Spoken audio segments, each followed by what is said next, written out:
It's true, bamboo bedding is dreamy to sleep on. That's why Quince aptly named their Bamboo Dream Quilt Set. Coming in 12 colors, you're absolutely going to love this quilt and 2 shams set.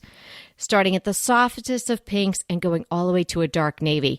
It's going to be perfect for anyone's room. Your own, your guest rooms, your kids' rooms, maybe even back to the dorm bedding. Quince has everything you need to elevate your space, from bedding to soft organic towels, airy curtains, and premium kitchen tools designed for everyday use. And of course, as you know, Quince has gorgeous cashmere and other wardrobe essentials. And the best part, Quince's products are half the cost of similar brands. They partner with top artisans and cut out the cost of the middleman, passing the savings on to us. Thank you, Quince.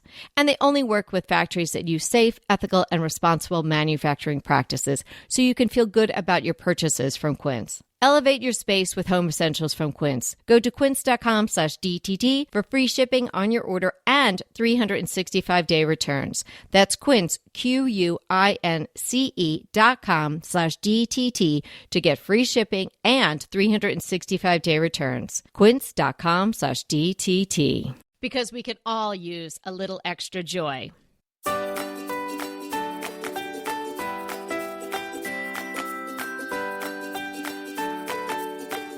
Hey everybody, I am Kelly Wilkness here with Anita Joyce, and this is Decorating Tips and Tricks. Today we have a very special guest for you that's going to bring joy to you and your home. Well, you know we're always telling you to add plants to your home, not just for that pop of green, but for the organic feel that it brings, for the life that it brings to the room, even some height if you go with a very large plant. But the soul that plants are going to bring to your home is going to do so much to create a wonderful environment. And today we have the perfect guest to help you learn how to enhance not only your home, but your life with plants. It's Maria Failla from Growing Joy with Maria. Maria, welcome to Decorating Tips and Tricks. Thank you. I love that intro. I love it. The soul. You hit the nail on the head. Plants are about soul, for sure. So, Maria, you have an interesting background. Actually, we both do, right? I was an attorney. I don't even know if you knew that. Before I became an interior designer and garden designer. And you were a Broadway performer before you became this avid plant person. So tell us a little bit about that part of your life and how you transitioned to this empire that you've created all about plants and how to care for them, but also how they care for you.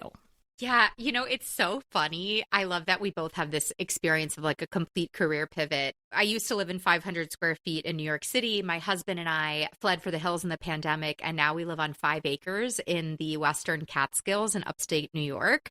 And we were driving home. He picked me up from the airport. We were driving home. There was snow. We live really rural now. Like, we don't have a mailbox. We don't have a garbage. We got to go to the dump to take our garbage out. We've got to like go get our mail at the post office. And I just had this moment where I just looked at him and I was like, what are we doing? Like, who have we become? I've had some of those moments. Yes, I get it. So, I mean, never been happier, but like sometimes it's weird to even hear people talk about what feels like a past life. So yeah, I was a professional musical theater performer for the last decade. I was born singing. All I wanted to do was be a performer and see my name in lights on Broadway. I'm lucky enough that I actually got there. I got to do that. I, for a decade did multiple national tours of Broadway musicals. I was in Cats on Broadway for a moment. And I got to like live the dream of being a professional musical theater performer. I also, ironically, was an epic plant killer. So, so for those listening, if plants are intimidating to you, no fear, no judgment on my end, because whatever weird thing you've done to your plants, whatever plant you've killed, I've done it, and I've done it in like a more embarrassing way. So like, let's just start this conversation off with this is a safe place for plant killers.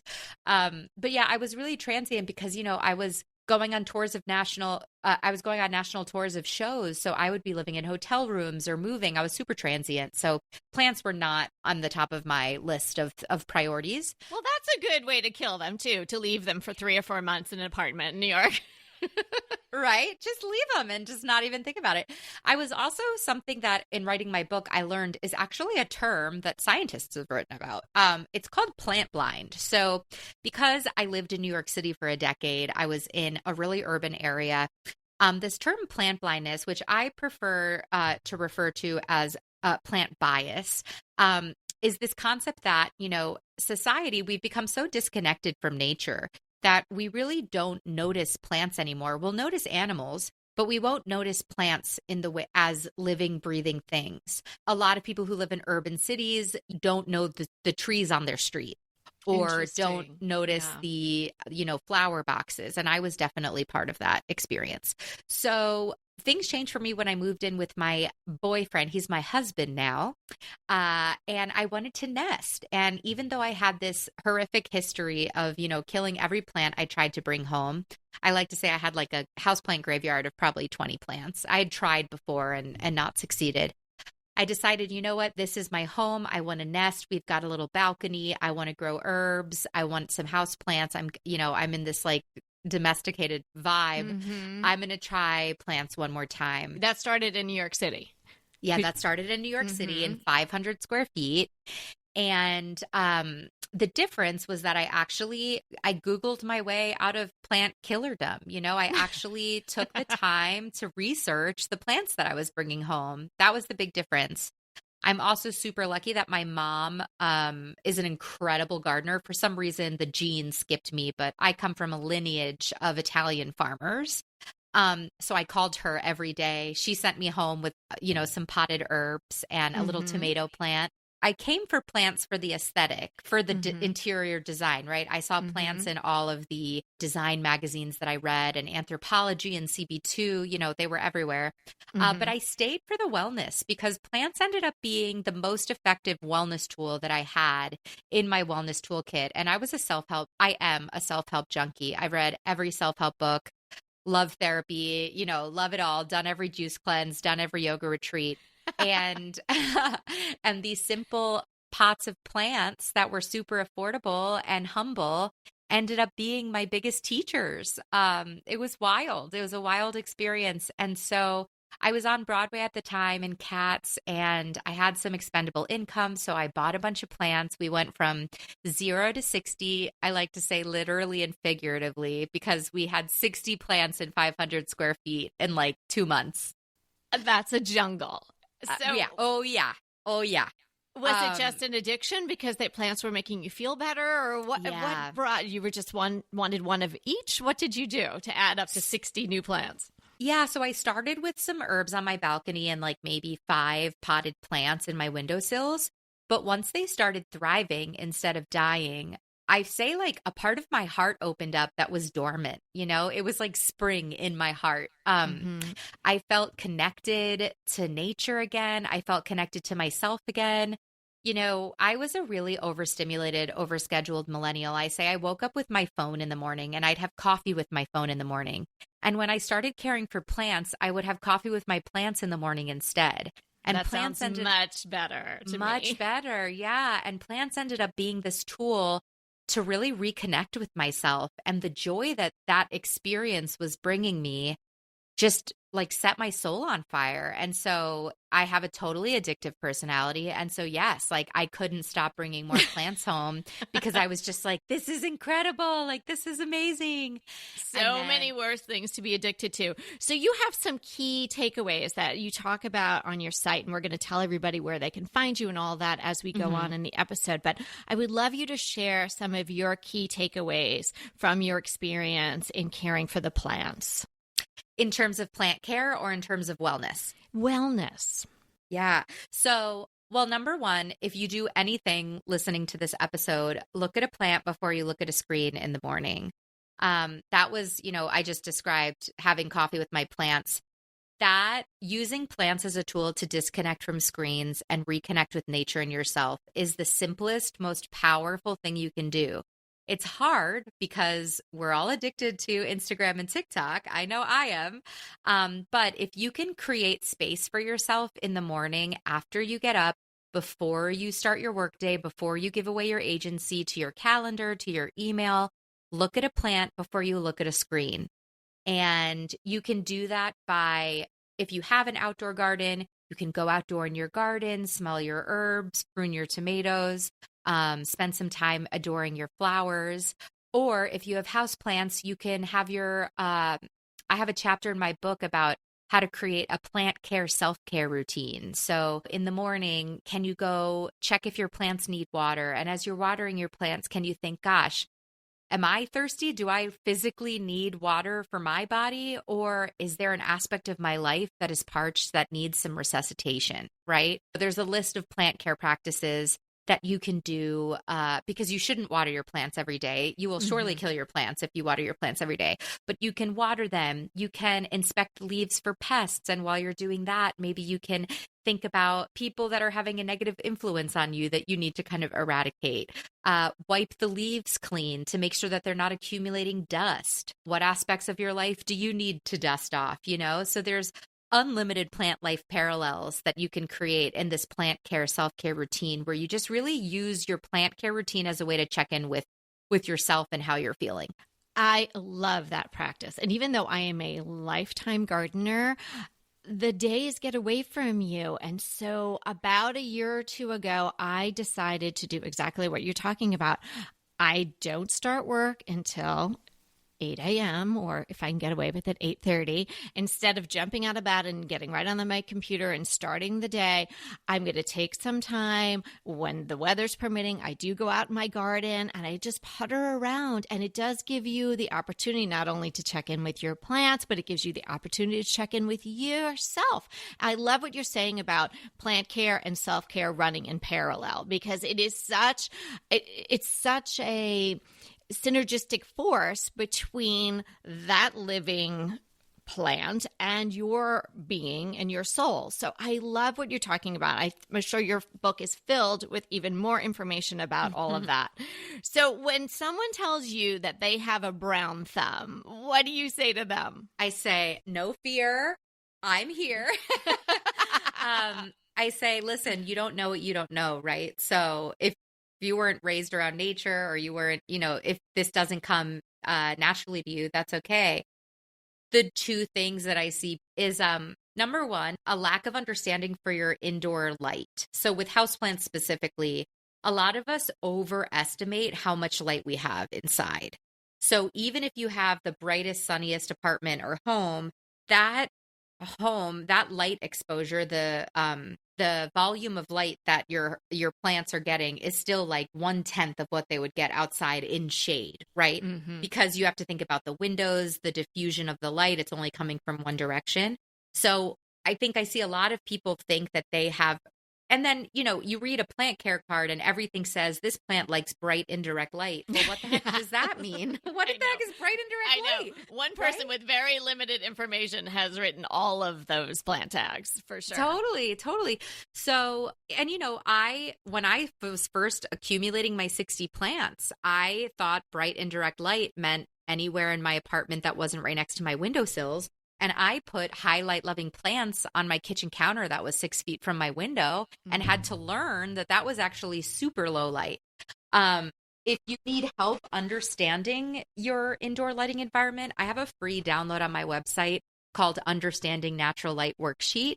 And it actually works you through monitoring the light in your home for 3 days with a free app on your phone.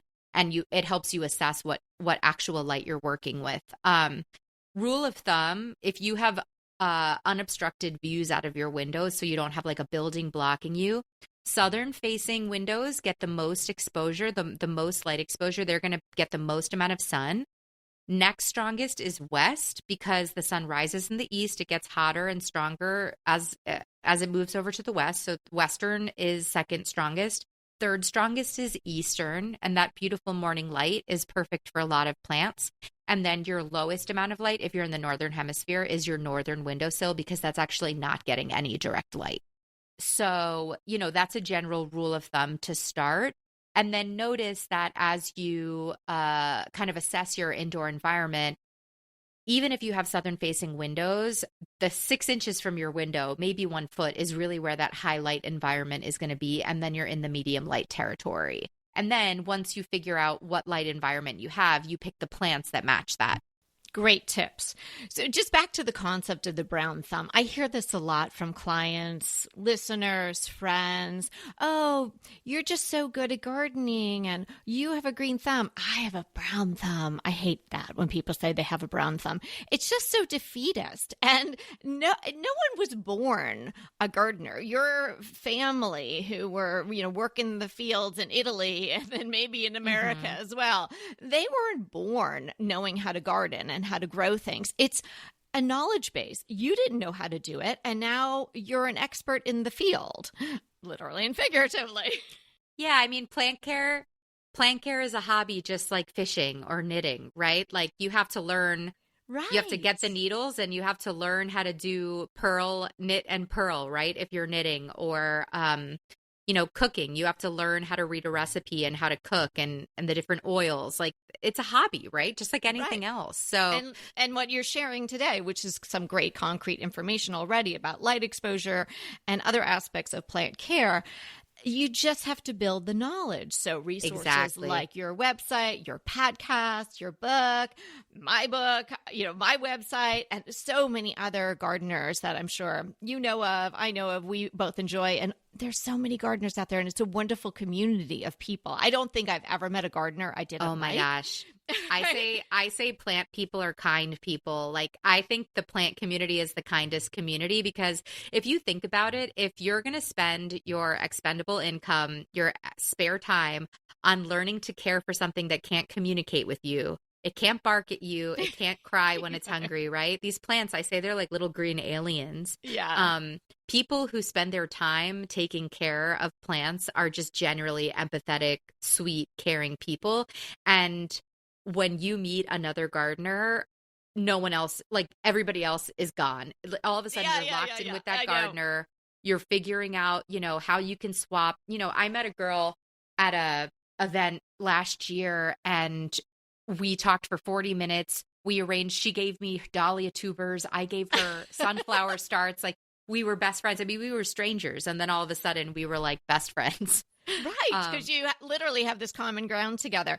And it's also a community of people where they give grace. It's very forgiving. There is not one gardener who hasn't killed a whole bunch of plants. 100%. But they got up the next day and tried again, which is so inspiring. Yeah.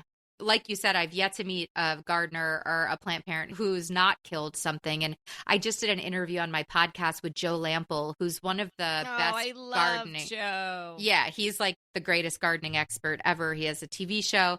And the episode we did was top gardening mistakes because we both talked about how he made mistakes in his garden this year, right? Like you don't ever stop. It's just about, just like you said, how do you respond? And how do you learn a lesson from that, what I call plant fail, to then take to the rest of your collection to make you an even better plant parent, right? Absolutely.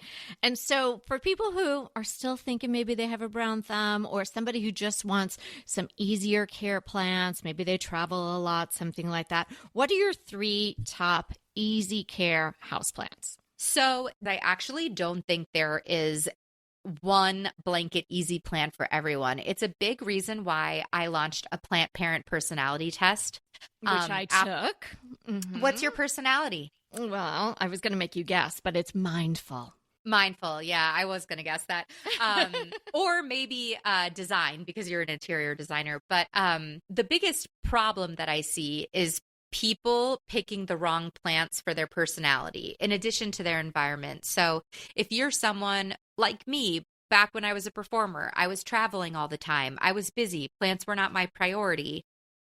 I probably could have gotten away with caring for succulents, for snake plants, plants that require very little watering, are drought tolerant, and kind of self-sufficient. But I got ferns. I got high care, high touch plants that I killed because I wasn't paying attention to them.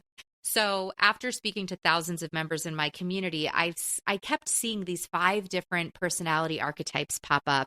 Like I mentioned, I'm a self-help junkie. I'm also a personality test junkie. So I created these profiles of these different plant parent personality types and then recommend plants that are suited for your personality. So I would say if you're someone who's a low maintenance plant parent, they're someone who travels a lot, needs a hardy plant. Like I said, succulents, snake plants, ZZ plants, easy care plants that are drought tolerant. Those plants are also, except for the succulents, pretty low light.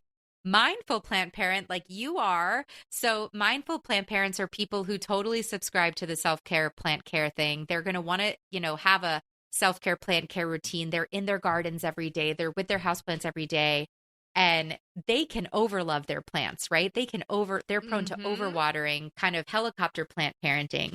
So the plants that would be horrible for a low maintenance plant parent would be the perfect fit for a mindful plant parent, like a fern or like a prayer plant or a air plant, something that you could spray every day. Since this is a design podcast, another great starter plant for our design-based plant parent, which is someone who is really coming to plants for the aesthetic. They have a beautifully curated interior and they want plants as that kind of frosting on the cake moment. A beautiful trailing pothos on a bookshelf could be amazing. Also very drought tolerant.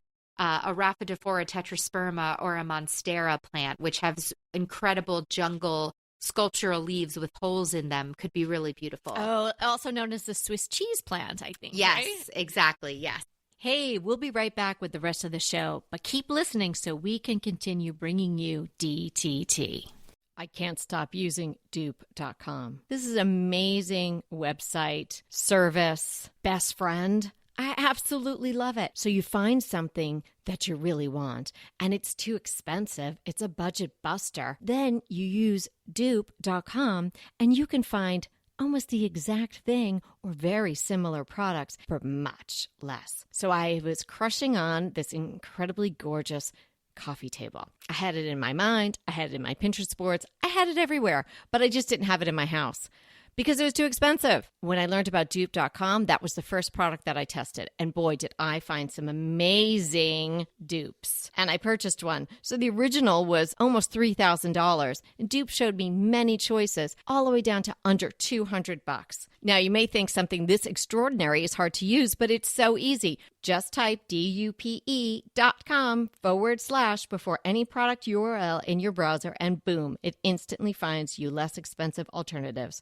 They even have an app and a browser extension you can download. No account required, no sign up required. It's completely free. That's completely FREE free to use. Stop wasting your money on brand names and start saving with dupe.com today. Do you ever buy plants online? Oh, yeah. Oh, yeah. There are some great, definitely beware with ordering plants online, especially if you're ordering from Etsy. If you're a beginner, don't order from overseas. A lot of like 2.0, 3.0 plant parents will order imports from Asia because they have a lot of like rare plants that we can't get. But if you're a beginner, don't do that because that's a whole separate thing. So yeah, the Sill, Bloomscape, Failla Collective, companies that are Plantarina, companies that are focused on houseplants have really figured out how to ship plants well. If you can avoid it, don't order plants in the winter because they can be at risk for freezing in the box. But if you're ordering from a reputable seller, they'll actually ship the plant with heating pads in it in the box. Oh, wow. I've never ordered a house plant online. Yeah. I do get bare root roses every year and the occasional outdoor plant that I can't get around here. But in California, I can get pretty much everything. You can get everything around. Yeah. You so I don't have to do that. Yeah. I'm from New York too. And when we moved here, I wasn't sure I wanted to come here, but one of the benefits, definitely on the pro side, was that I could garden pretty much 12 months a year. Yeah. Oh my God. Amazing. So what do you look for in a container? A container is really the partner for your plant. So they have to be able to work together. Do you look for anything specific? Are you really partial to any particular type of material for the container? And what should people be looking for? I'm so happy you asked this question because especially with interior design minded people, this is where I see huge mistakes getting made because the planter a lot of the companies that are making the super stylish planters have not caught up with the gardening community yet. That an actual plant is going to go in it. Yes. So, what I used to do when I was a plant killer was, I had this vision I saw on Pinterest, succulents in teacups. And I thought it looked so cute. And so I went to the store and I bought some succulents. And then I just literally took them out of the pot and stuck them in the teacups. I don't even know if I had extra soil. What happens when you have planters or teacups with no drainage hole is when you water it, the water just sits at the bottom of the pot. The roots sit in that water and the roots die. They suffocate because roots need air as much as they need H2O. Yes, so, people don't understand that about roots and air. Yes, which is something we're going to discuss because I'm going to talk to you about soil too. And that's important with your respect to your soil as well. But yes, continue with the planters. So I recommend, especially for beginners, absolute must, pots with drainage holes at the bottom. It's just going to be the easiest way that you can really learn how to correctly water your plants. If you've had plants for a while, maybe try using planters with no drainage hole, but I still don't recommend it. So here's how we work around that. So ideally, all of my plants are in terracotta. I love the way terracotta looks. I love the patina as you water it and how it kind of gets that aged look. For me, that works great. I water the plant in its pot. I water it until water starts dripping out of the bottom of the drainage hole. You can water it in your sink and let it drip dry. Or if it has a saucer, just let the water drip out of the saucer. The terracotta or the soil might actually reabsorb the water that sits in the bottom of the saucer. But if it's there a few hours after you water, just dump the remaining water in the saucer out in your sink. That's the ideal situation. If you have your heart set on a gorgeous marble, amazing planter, I have this marble planter from CB2 that I'm obsessed with that won't have holes in the bottom of it. All you have to do is a method called cache-pot. It's French. It means to hide the pot. So what you do is you either keep it in the nursery pot it came in or get a nursery pot that is slightly smaller than the planter that you want to use. Pop the plant in that nursery pot that has the holes in it and then put that plant in the planter. Then you can water it in your sink or you can put a little saucer with some pebbles on the bottom, water it so that the water stays out of the pot and just goes at the bottom of your planter and you've solved that problem. So you'll see some people say, okay, put a layer of gravel or pebbles in the bottom of your planter.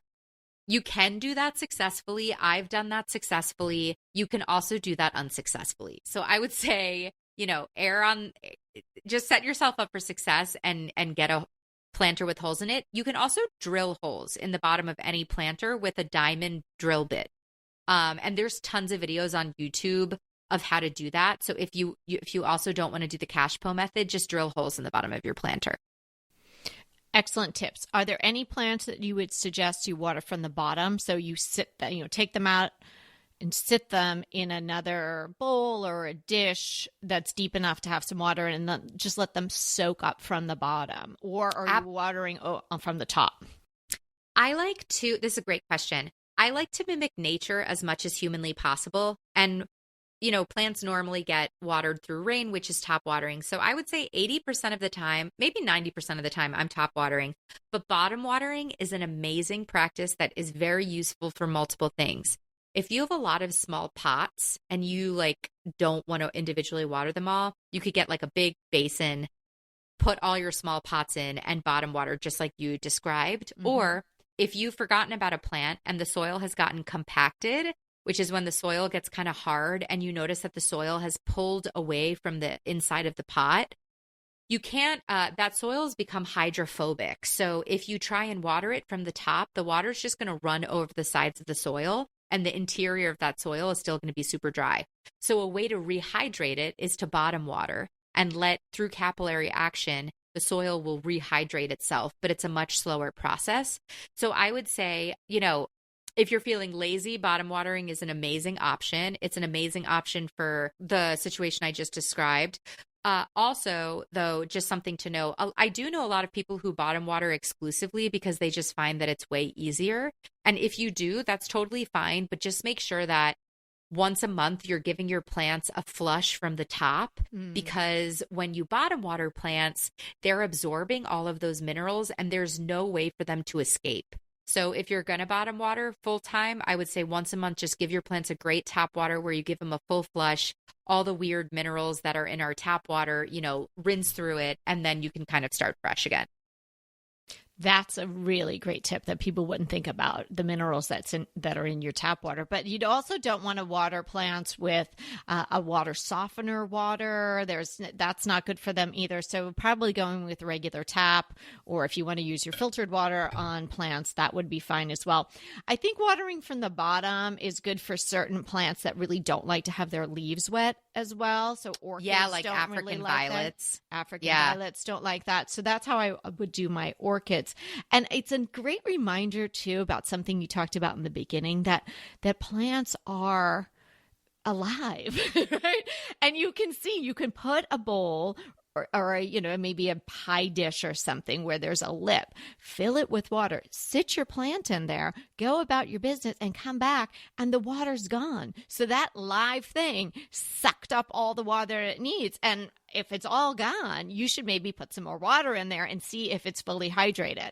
When it's fully hydrated, it'll stop pulling up the water, and then you can put it back on the windowsill or wherever it was for it to be, just sitting in the light again. But I think it's a wonderful reminder that the plants are actually living, because sometimes when you water from the top, you're just kind of getting the dust off and you're watering the soil, but you don't really see the plant in action. It's also a great thing to do with kids, because capillary action, so the soil is absorbing the water via capillary action. So it is so fun. When I first learned about bottom watering, I would make a line with Sharpie or a dry erase marker and watch the water line go down, because it was just so fun to see. It's like magic. Mm-hmm. Yeah. So if you have kids that you want to teach about watering or all that kind of stuff, that's also, a really fun afternoon kind of project to do with them. Now, we touched on soil a little bit. Are you partial to any particular indoor potting soil, or do you make your own? Yeah, I use Espoma Organic. They're available across the country. They're an organic, sustainable company, family owned. But I think going the organic route is best, if you have children, if you have pets, if you're a human. I always just try and go that route. But you definitely want to use a high quality soil to put your plants in. Do not go outside and dig up the soil from your yard and then try and pot up house plants. It is way too dense. So the soil outdoors has more clay in it. Our houseplant soil is more sterile, not sterile, but our houseplant soil is much lighter and fluffier. So it's potting soil is created with a certain ratio of organic matter to rocks and minerals and porous material. So you're definitely go with the bagged mix. I love Espoma Organic, but you can go with whatever your favorite company is. But I would definitely say do that. Yes, because the soil in the pot cannot be so dense, as you mentioned, as it would be if you just took a pot and dug up some soil from your backyard and dumped it in there, because the roots need air, as we were talking about before. And people don't maybe understand that. Some potting soils, you see those little white pellets, all of this, or there might be peat mixed in. There are things in there that are going to give it a fluffier texture, so allow that air to circulate to the roots as well. I just had a thing. I was a longtime client who I've done a lot of garden design for. She was having a big party, so she asked me, please come over and just pick out the plants for these large pots for my back deck. I want them all set up for the party. And I said, great, we'll have your gardener fill them with potting soil, and I'll come and I'll happy to place the plants or plant them and fluff them around and, do the thriller, the spiller, and the filler and get all the 3 beautiful plants in there. And I got there and he had filled the pots with just garden dirt, not even nice dirt. It had branches broken off and rocks. It was just such a waste. I had to dump them all out and start over again. But here's a person who is in the landscape industry, and they didn't even understand this. So Maria's giving some great tips today, because you might just not even consider the soil that your plant comes in. And if you're going to buy a house plant online or at your local nursery or even a big box store, it's going to come in a potting soil mix. But what if somebody gives you a plant? They might just have it in some of their soil that's in their regular garden. So you just want to check that. It's pretty obvious of what a potting soil mix looks like and how it differs from regular just outdoor dirt. Totally. Maria, you mentioned this plant quiz. Where can everybody find it? I know everybody's going to want to take that. It's so fun. It's totally free and it takes you 2 minutes and you'll get an email from me with recommended plants and podcasts, because I have a whole podcast. I started my podcast as a plant killer. So if you go to the first few episodes, you will hear me like literally asking the most embarrassing questions ever to these plant experts. And I've, grown into an expert on the show. So you can find the test at growingjoywithmaria.com/personality. It's kind of a mouthful, so I'll send you the link. You can maybe put it in the show notes. I'll put it all in the show notes. Or my website is Growing Joy with Maria. And if you just type that in, the personality test will be like one of the first things that pops up on the homepage. But it's super fun and a great resource for beginners. Tell us about your book. You alluded to it a few times, but tell us the title and tell us about what the chapters are taking everyone through. Yeah, it's a self-help book, actually. So it's a self-help book about how to use plants to live a happier life. It's called Growing Joy, The Plant Lover's Guide to Cultivating Happiness and Plants, in parentheses. And it's my story about how I went from plant killer to plant lady and the practices, happy plant lady, and the practices that I use. But it's also, there's 60 plus practices that you can immediately start implementing for free. You don't need to buy fancy stuff. From planty affirmations to science-backed forest bathing to, singing with your plants to building a plant care routine. It's super well, Maria, fun. If I sang to my plants, I might kill them. You are, I'm sure your plants are very happy when you sing to them.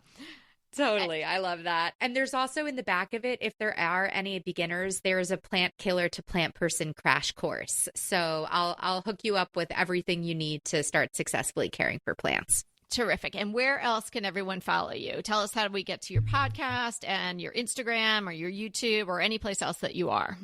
Yeah, come hang out with me in the podcast world. It's called, the podcast is Growing Joy with Plants. We have episodes for gardening, how to care for your houseplants, how to care for gardening, so how to do outdoor gardening. And also we have a lot of episodes exploring the plant-person connection. So how to use plants to live a happier life, whether it's horticultural therapy or, moon gardening or what to do when a plant dies. We've got a really cool list of 200 episodes. So that's called Growing Joy with Plants. And then my website and all my socials, Instagram, TikTok, Pinterest, is Growing Joy with Maria. Fantastic. Maria, thank you so much. I am thrilled that you have become a happy plant lady. And thank you so much for sharing all your knowledge with us today. Thank you so much for having me. Oh, that was such a delight to talk with Maria. Everybody should head over and check out our podcast. You're going to love it. And she's got her site, obviously, and that fun survey we talked about, so you can find out what kind of plant person you are.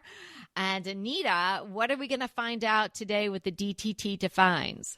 Today we're defining bachelor's chest. And it's such an interesting term, and I don't hear it much these days, but when we first got married, we had a bachelor chest. And I knew that's what they called it at the store, and it was, very expensive at the time. Of course, I don't see them anymore. But I looked it up to kind of go, well, what's the deal with a bachelor's chest?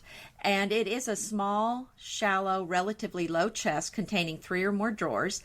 And it came to mean any small chest of drawers that belonged to a bachelor, because a bachelor, would usually be someplace where he was just renting a room. And of course, the bachelor didn't have much stuff. It was the wife that had all the stuff. So kind of the implication was a bachelor didn't need much room for his stuff. So this was like a really short, basically a short dresser, and so short we actually used it as a nightstand. Now these days bachelors need a lot more room for their stuff, so the term may be going away now. That's funny that you should say that, because I have a client. Is she a bachelor? She is not a bachelor, but she would joke though, because she has 2 bachelor chests. So I always say, where are the boys? Because we've been moving them around. She keeps trying them in new places in her condo. And we finally found some good spots, but we separated them. Oh, you separated them? Oh. We separated them. Yes, but that's fine. One's in the entryway and it's doing a great job. And then one is in the living room. A bachelor's chest could be a great substitution for just a regular nightstand that maybe just has one drawer or has no drawers. Well, that's what I'm saying. That was one of our nightstands. That's what we used it for. And I don't even know why we bought it, except that maybe it was on sale and it was a really good deal. It was very pretty. It was mahogany and it was very beautiful. It's, in the last episode, you talked about some furniture that you wished you still had. I wish I still had that bachelor's chest. Yeah, because it really is a good, useful piece of furniture. If you go over a certain height, are you a taller bachelor or are you just not a bachelor anymore? I don't know. But it was size, not just short, but it wasn't very wide. I mean, it was really, if you looked at it and didn't know it was a bachelor's chest, you would say, oh, that's a nightstand because it was so small. So not just short, but not very wide either. They're more like small boys rather than bachelors. Yes, there you go. The boys, the twins, whatever you were calling them. I think that makes sense. The twins. That's so funny. So what's your crush? Oh, I was going to ask you, what's yours? Mine is a website that I have tripped upon a few times, and I did buy some ribbon from, and I know you love ribbon, Anita. It's heathertaylorhome.com. And Heather, she's in California, and it's a small site. I mean, I don't want to say small site. It's a lovely site, but I think it's more of a small shop, kind of like bespoke. So I kind of had a soft spot for her when I discovered her, and she primarily works in ginghams, and I love gingham. And she'll have it, all the different colors. Of course, I got yellow gingham ribbon. If you want to know, I'll tell you what I was using it for, but that's besides the point. I discovered her site, lovely items, placemats, napkins, as I mentioned, the ribbon, really beautiful pillows, again, akin to the kind that we made at when we had bespoke with the ruffles and whatnot, but primarily in gingham. Definitely have a look. I noticed that she is now selling some of her items through Lulu in Georgia too, which is, a bigger furniture site. So good for her. And I also just noticed, because I was checking before we recorded today, just to make sure, the site, and I had the link right and everything.